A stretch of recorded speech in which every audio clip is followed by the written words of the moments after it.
رسول اکرم صلی اللہ علیہ وسلم نے، اس لیے صحیح بخاری کی روایت سمرہ بن جندب کی روایت ہے کتاب و تعبیر الرؤیا کے اندر، کہ میں نے جب دیکھا ایک شخص بیٹھا تھا اور ایک شخص کے سر پہ ایک فرشتہ پتھر مار رہا تھا اور اس کو کچل رہا تھا۔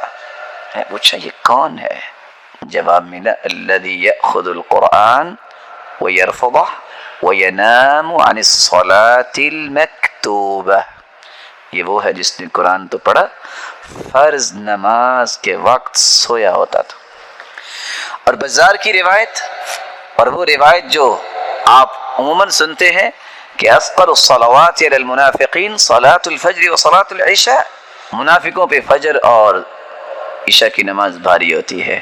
اور بزار کی روایت کی میں نے بات کی، الذین تتثاقلت رؤوسهم عن الصلاۃ، جن لوگوں کے سر نماز سے وقت بھاری ہوتے ہیں ان کے منافق ہونے کی نشانی ہے۔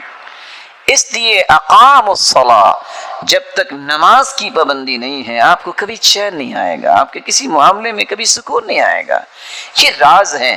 رسول اکرم صلی اللہ علیہ وسلم نے فرمایا فَكَأَنَّمَا وُتِرَ أَهْلُهُ وَمَالُهُ، اس کی اثر کی نماز رہ جائے، وُتِرَ أَهْلُهُ وَمَالُهُ، وہ ایسا ہے اس کی زندگی کا اندر جو بھی مال ہے سارا برباد ہو گیا، اور اس کے خاندان کا ایک بچہ بھی نہیں بچا، سارے مر گئے، اتنا نقصان اس کا ہو گیا۔ اور انسان کہے کہ میرا نقصان ہی نہیں ہوگا، لیکن یاد رکھنا میں اور آپ انسان ہونے کے ناطے سے کمزور ہیں، اللہ سے مدد بھی مانگا کریں کہ اللہ ہمیں ہمت دے، توفیق دے۔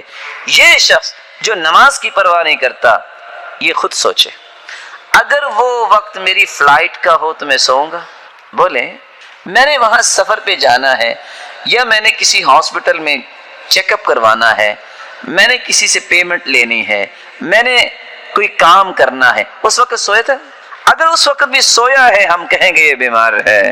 اگر اس وقت نظر ہی نہیں آتا، وقت پہ پہنچا ہوتا ہے، بینک میں بھی وقت پہ پہنچا ہوتا ہے، شاپ پہ بھی، نوکری پہ بھی وقت پہ پہنچا ہوتا ہے کہ ڈاکٹر نے 1 مہینے کے بعد جو ہے اپوائنٹمنٹ دی ہے، اس کا مطلب یہ ہے کہ یہ قصور اس کا ہے، یہ بیماری نہیں ہے۔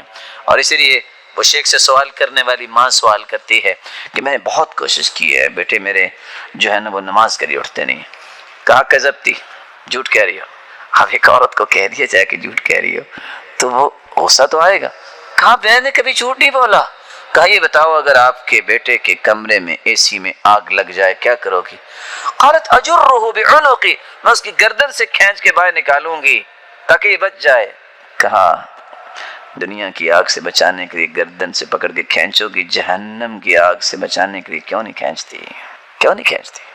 تو اللہ سے دعا کیجیے اللہ ہمیں اس کام کو کرنے کی توفیق عطا فرمائے۔ اور یہ کام میری زندگی کا اصل مقصد ہے، یہ کوئی انوکھا کام نہیں ہے۔ مجھے اللہ نے پیدا ہی اس لیے کیا ہے کہ اگر میں 24 گھنٹوں میں آدھ گھنٹہ اللہ کو نہیں دے سکتا، اس کا مطلب یہ ہے کہ میں اپنے آپ سے ظلم کر رہا ہوں۔ اور یہی بات حدیث قدسی بیان کرتی ہے تفرغ لعبادتی، میرے بندے عبادت کے لیے اپنے آپ کو فارغ کر لو، کم از کم اتنا وقت تو نکال لو۔ میں کیا کروں گا اس کے نتیجے میں؟ صرف عبادت نہیں، املأ یدیک رزقا، میں تیرے ہاتھوں کو رزق سے بھر دوں گا تو اسے سنبھالا نہیں جائے گا۔ وَأَمْلَأُ قَلْبَكَ غِنًا، میں تیرے دل کو غنا سے بھر دوں گا، تجھے کبھی فقیری کا ڈر نہیں آئے گا۔ وَإِلَّا تَفْعَلْ، اور اگر تو نے ایسا نہ کیا تو یاد رکھنا أَمْلَأُ يَدَيْكَ شُغْلًا، میں تیرے ہاتھوں کو کاموں سے بھر دوں گا، صبح نوکری الگ شام کو الگ، لیکن اس کے باوجود بھی خرچے پورے نہیں ہوں گے۔ اور وَلَمْ أَسُدَّ فَقْرَكَ، اور تیری فقیری کو میں ختم نہیں کروں گا، بلکہ ہر وقت تیرا رونا ہی رہے گا۔ اللہ رب العزت ہمیں محفوظ فرمائے۔ اس قادر مطلق کا احسان عظیم ہے جس نے ہماری رشد و ہدایت کے لیے ہادی کونین محمد الرسول اللہ صلی اللہ علیہ وسلم کو مبعوث فرمایا۔ رسول اللہ صلی اللہ علیہ وسلم فرمایا کرتے تھے انا دعوت ابی ابراہیم وآخر من بشر بی عیسی بن مریم علیہ الصلاة والسلام، لوگوں میں اپنے باپ ابراہیم کی دعا ہوں اور سب سے آخر میں میری بشارت دینے والے عیسیٰ بن مریم علیہ الصلاة والسلام ہے۔ ابراہیم علیہ الصلاة والسلام، یعقوب علیہ الصلاة والسلام، انبیاء میں ان دو نبیوں کی شان ہے۔ اللہ ذوالجلال نے ان دو پیغمبروں کی وصیت کا تذکرہ کیا ہے۔ وَوَصَّى بِهَا إِبْرَاهِيمُ بَنِيهِ وَيَعْقُوبُ، ابراہیم و یعقوب علیہم الصلاۃ والسلام نے اپنی اولاد کو وصیت کی، یا بنی ان اللہ اصطفى لکم الدین فلا تموتن الا وانتم مسلمون۔ بیٹو، اللہ ذو جلال نے تمہیں دین کے لیے چنا ہے۔ ہماری اس وصیت کو یاد رکھنا، زندگی کے آخری سانس تک اسلام اور ایمان کی عظمت سے دور نہ ہو۔ ہر شخص جاتے وقت اولاد کی بہتری کے لیے کچھ تعلیمات جاری کرتا ہے، کچھ نصیحتیں اور کچھ وصیتیں کرتا ہے۔ رسول اقدس صلی اللہ علیہ وآلہ وسلم نے بھی کچھ نصیحتیں اور کچھ وصیتیں فرمائی ہیں۔ یہ نصیحت اور یہ وصیت کیا ہے، اور اسلام کے اندر اس کی عظمت کیا ہے، اور رسول اللہ صلی اللہ علیہ وآلہ وسلم کی وہ وصیتیں کون سی ہیں جو امت کو وہ دے کے گئے ہیں۔ الوصیہ، لفظ وصیت وصا یوصی توصیتاً سے ہے، جس کا مطلب ہے کسی چیز کا عہد لینا، کسی بات کا حکم دینا، کسی کام کا اشارہ کرنا اور کسی چیز کا مالک بنانا۔ علماء امت کہتے ہیں عہد یضاف الی ما بعد الموت، وصیت اس حکم کو کہتے ہیں، اس عہد کو کہتے ہیں کہ جس کی پاسداری موت کے بعد کرنا ضروری ہوتی ہے۔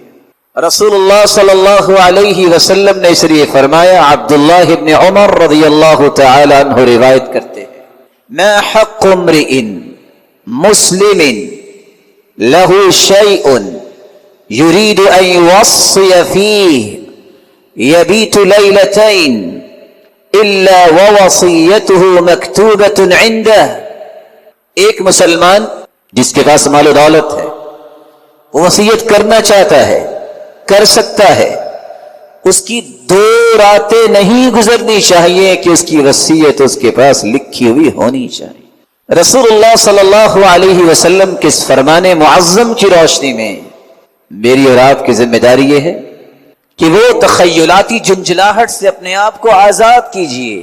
کیا ہوگا میرے مرنے کے بعد، کیسے ہوگا، کون کیا کرے گا، بسم اللہ پڑھیے، باوضو ہو کے بیٹھ کے اپنی وصیت لکھیے۔ میرا یہ مال، میری یہ اشیاء، یہ اللہ کی دی ہوئی ہے، وراثت کے قوانین اٹل ہیں، میں اس کے لیے وصیت کرتا ہوں۔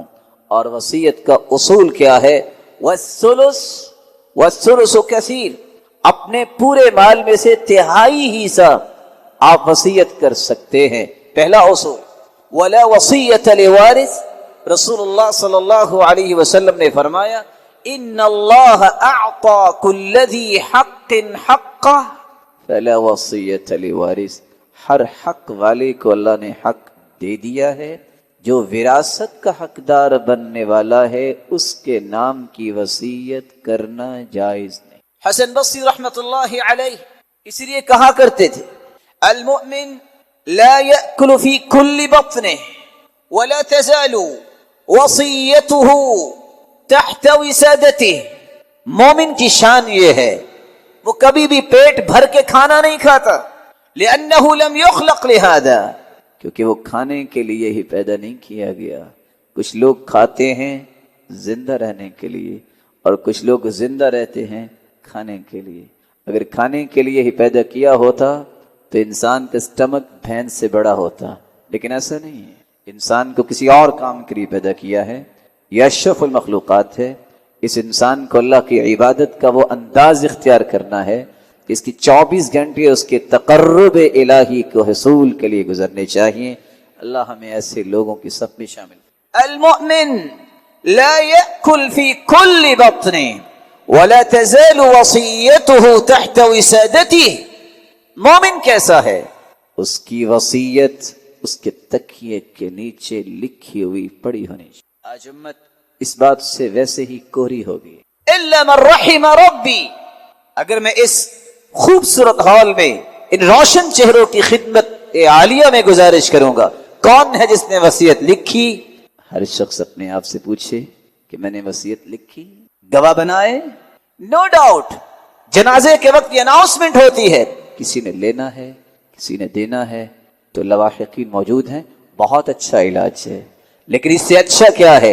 اپنی زندگی میں لکھیے ثلاثۃ يدعون اللہ فلا يستجاب لهم، 3 ایسے لوگ ہیں جو دعائیں بھی کرتے ہیں، رب تعالی ان کی دعاؤں کو قبول ہی نہیں کرتے۔ کون سے لوگ؟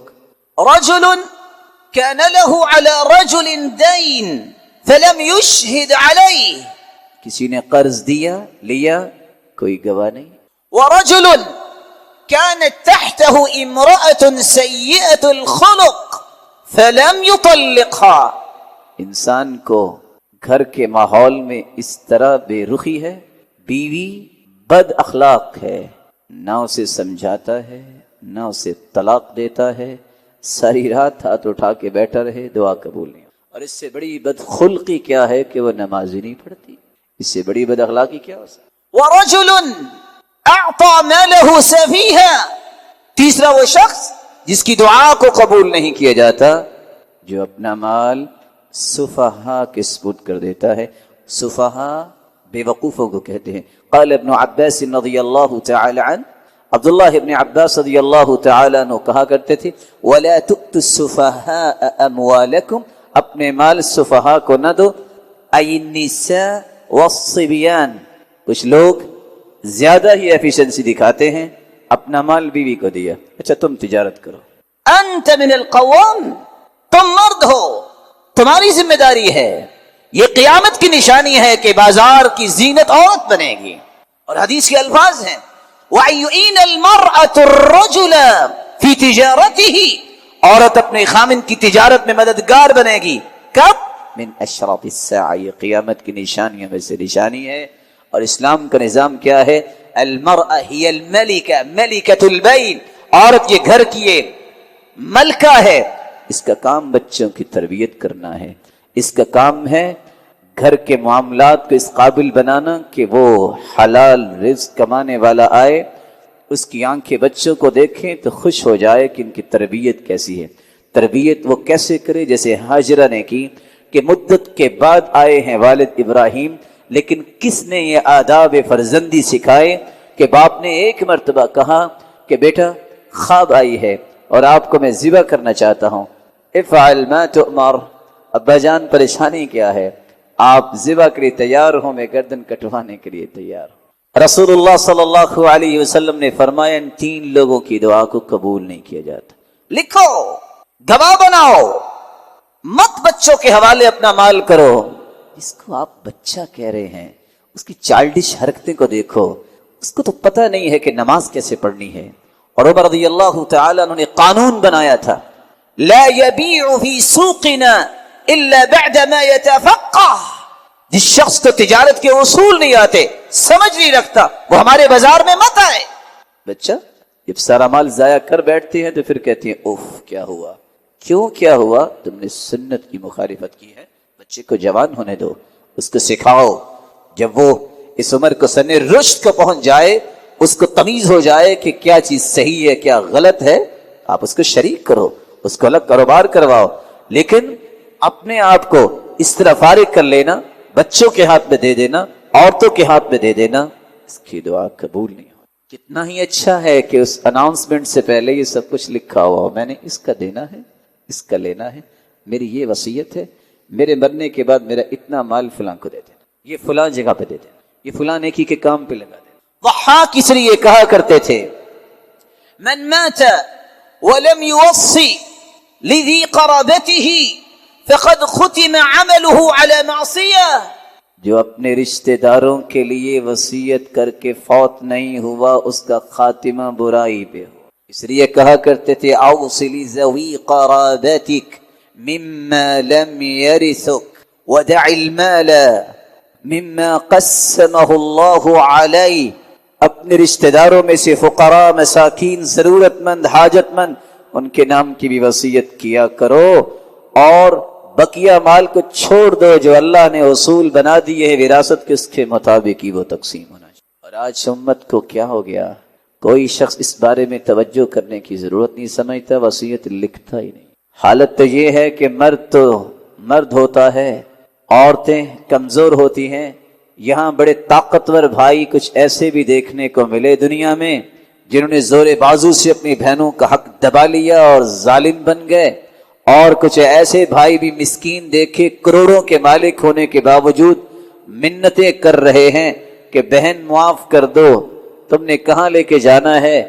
یہ کروڑوں روپے کا مالک مسکین جو ہے، جس کو دینا چاہیے تھا، بہن سے بڑھ کے کون سی عظمت والی عورت ہے کہ بھائی بہن پہ بھی خرچ نہ کر سکے، اس سے منت کروا کے معاف کرواتا ہے۔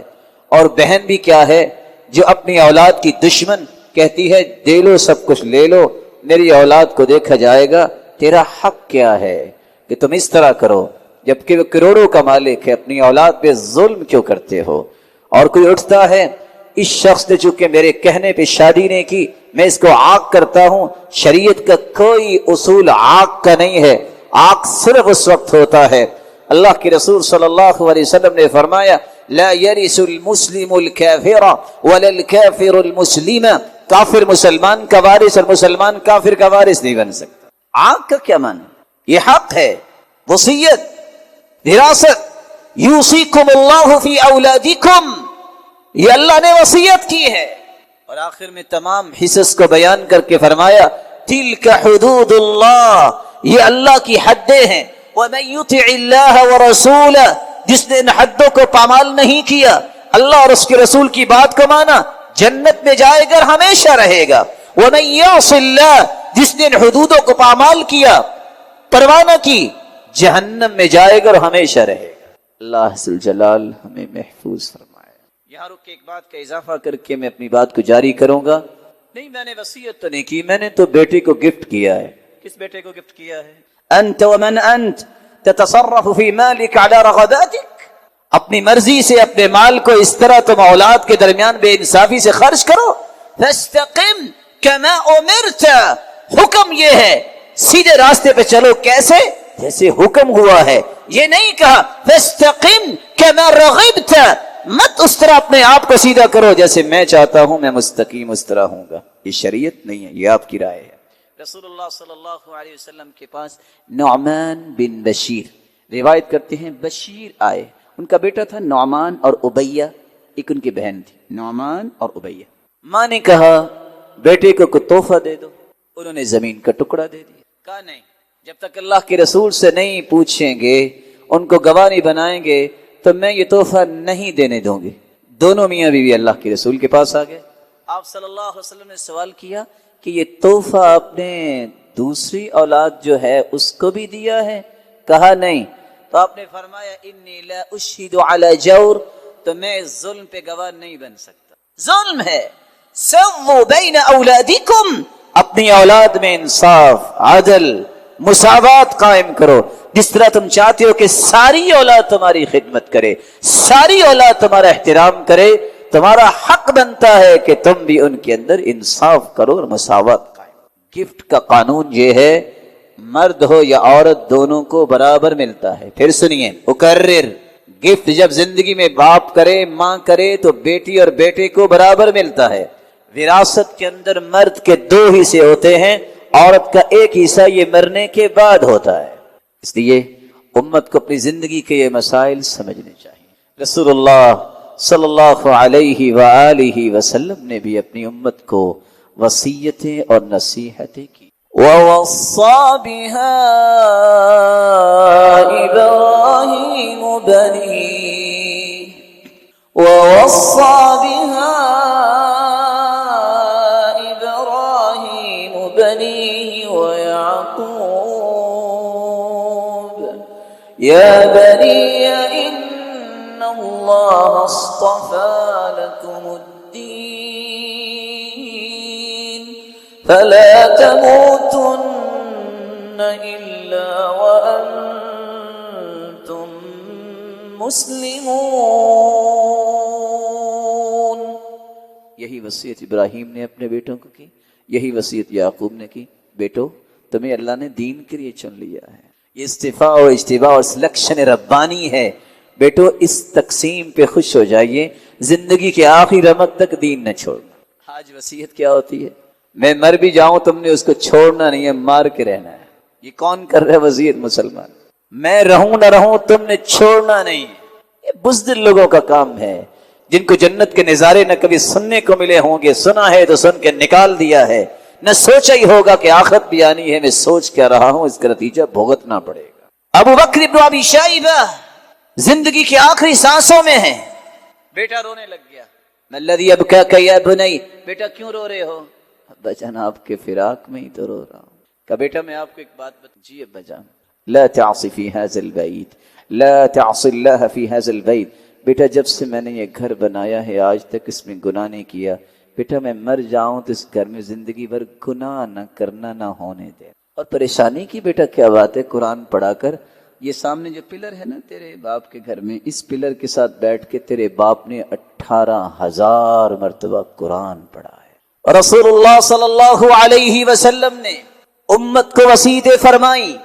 ابو ذر رضی اللہ تعالی عنہ بیان کرتے ہیں آپ صلی اللہ علیہ وسلم نے 3 باتوں کی وصیتیں کی. فرمایا اوصیک بتلاوت القرآن وذکر اللہ فإنه نور لك في الأرض وزخر لك في السماء. قال زدني يا رسول الله صلى الله عليه وسلم. قال إياك وكثرة الضحك فإن كثرة الضحك تميت القلوب. میرے صحابی وصیت چاہتے ہو، نصیحت چاہتے ہو، سب سے پہلی نصیحت یہ ہے میرے صحابی قرآن کی تلاوت کبھی نہ چھوڑ، اللہ کے ذکر کو نہ چھوڑنا. جب تک یہ دونوں چیزوں پہ عمل کرتے رہو گے تیرے فکر میں بھی روشنی، تیرے کردار میں بھی روشنی، تیرے زندگی کے معاملات میں بھی روشنی، اور دنیا کا ہر پہلو تمہارے لیے رب تعالیٰ روشن فرما دے.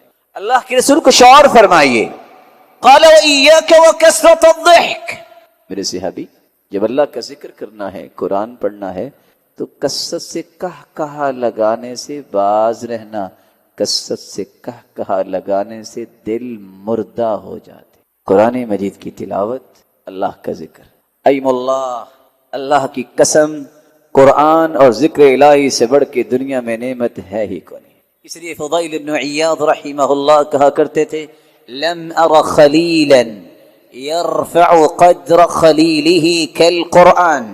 میں نے آج تک کوئی دوست نہیں دیکھا قرآن مجید جیسا جو ہر وقت انسان کو بلند اور بلند ہی کرتا جاتا ہے. یہ واحد قرآن ہے جو کبھی بھی انسان کی پرواز کو نیچے نہیں آنے دیتا. کب؟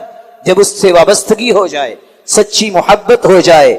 حالت یہ ہو اکرمہ کی طرح ہاتھ میں قرآن پکڑے، آنکھوں سے آنسو جاری ہو جائے اور چہرے پہ قرآن لگا کے کہتے تھے مجھ سے بڑا بھی کوئی خوش نصیب ہے جس کی قسمت میں اللہ نے یہ قرآن کر دیا.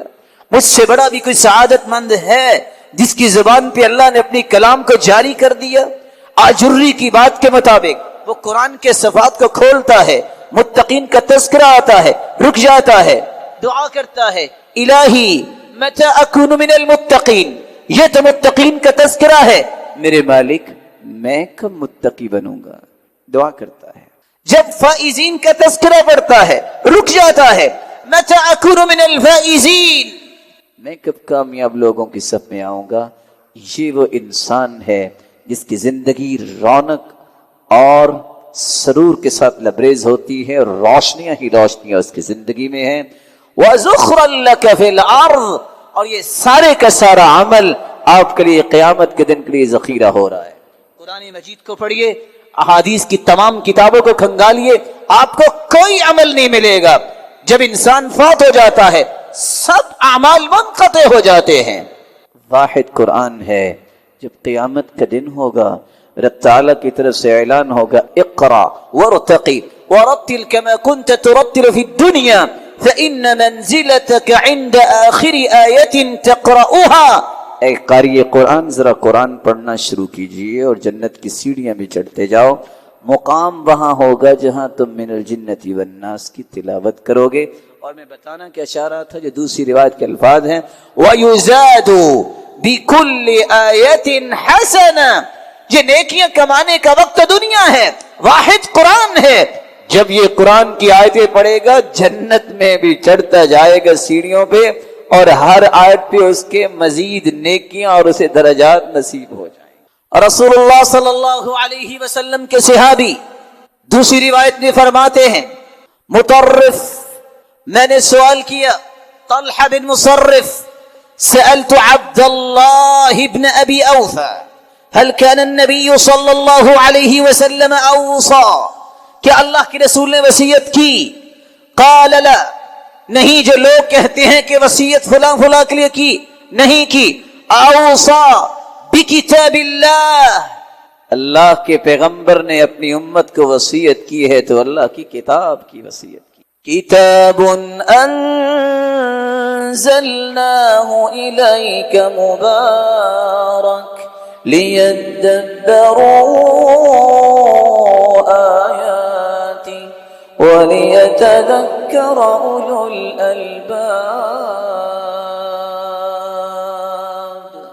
یہ کتاب برکتوں سے لبریز ہے، جتنی کسی کو برکتیں چاہیے اتنا اس کی تلاوت کو زیادہ کر دے، لیکن برکتیں ملتی کب ہیں؟ لیدبروا آیاتی، جب اس کی آیتوں پہ غور کیا جاتا ہے۔ کتاب احکمت آیاتہ ثم فصلت من لدن حکیم خبیر۔ ان آیات کو اللہ کی طرف سے اتارا گیا ہے اور حکمت سے لبریز۔ کسی شخص نے دانائی اور حکمت سے اپنے دامن کو بھرنا ہے تو قرآن پڑھے، اس کی زبان پہ اللہ حکمت کو جاری کر دے گا۔ رسول اللہ صلی اللہ علیہ وآلہ وسلم کے صحابی ایک تیسری روایت میں آپ کی وصیت کو نقل فرماتے، ابو ذر رضی اللہ تعالی عنہ بیان کرتے ہیں، رسول اللہ صلی اللہ علیہ وسلم کے متعلق، اوصانی خلیلی بثلاثہ، رسول اللہ صلی اللہ علیہ وسلم نے 3 باتوں کی وصیت کی، ان میں سے ایک یہ تھی، صلی الصلاۃ لوقتها، نماز کو اس کے وقت پہ پڑھا کرو، وصیت ہے، نصیحت ہے۔ رسول اللہ صلی اللہ علیہ وسلم نے فرمایا، ان للمنافق علامات، منافقوں کی کچھ نشانیاں ہیں، تحیتہم لعنہ، سلام السلام علیکم ورحمۃ اللہ وبرکاتہ نہیں ان کا، بلکہ وہ ملتے ہیں تو ایک دوسرے کو گالی دے کر لان تان کر کے ملتے ہیں۔ وغنیمتہم غلول، ان کی غنیمت جہاد کرنے کے بعد دشمن کا مال نہیں ہوتا، بلکہ دھوکے اور فراڈ سے حاصل کیے ہوئے مال کو غنیمت سمجھتے ہیں۔ لا یأتون الصلاۃ الا دبرا، منافق نماز سے ہمیشہ لیٹ آتا ہے۔ ولا یذکرون اللہ الا قلیلا، اللہ کا ذکر نہیں کرتے۔ اور آپ دیکھتے ہیں سلام پھرنے کے بعد سب سے پہلے اٹھ کے جائے گا، بھلا کس کے لیے؟